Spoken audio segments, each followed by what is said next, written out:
Morning, welcome আমার নতুন ভিডিওতে। এখন কড়া বসিয়ে দিয়েছি, তেল দিয়ে দিয়েছি, গরম হয়ে গেছে। মাছটা দেবো। এখন হলুদ দিয়ে ভালো করে মাখিয়ে নিয়েছি।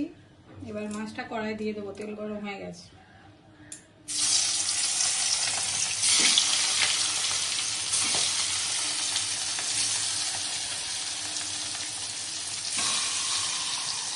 ভাজা হয়ে গেছে, তুলে নেব।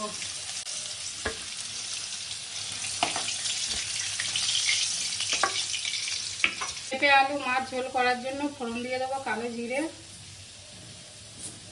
কাঁচা লঙ্কা দিয়ে দেবো। ভালো করে এটা একটু ভেজে নেব।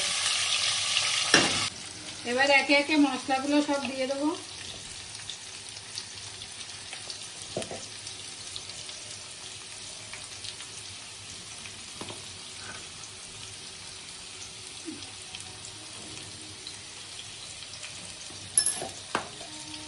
এটা ভালো করে আরেকটু কষিয়ে নেব।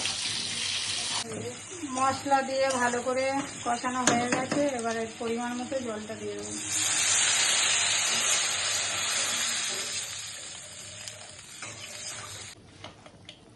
জিরের গুঁড়ো দিয়ে দিলাম, একটু ধনিয়ার গুঁড়ো দিয়ে দিলাম। এবার মাছগুলো দিয়ে দেবো।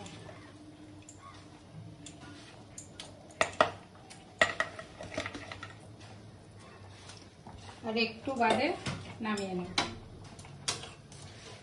তরকারিটা হয়ে গেছে, এবার নামিয়ে নেব। ভিডিওটা ভালো লাগলে লাইক কমেন্ট শেয়ার করে দিও। সবাই ফলো করো প্লিজ, সবাই পাশে থেকো। আবার দেখা হচ্ছে নতুন ভিডিওতে।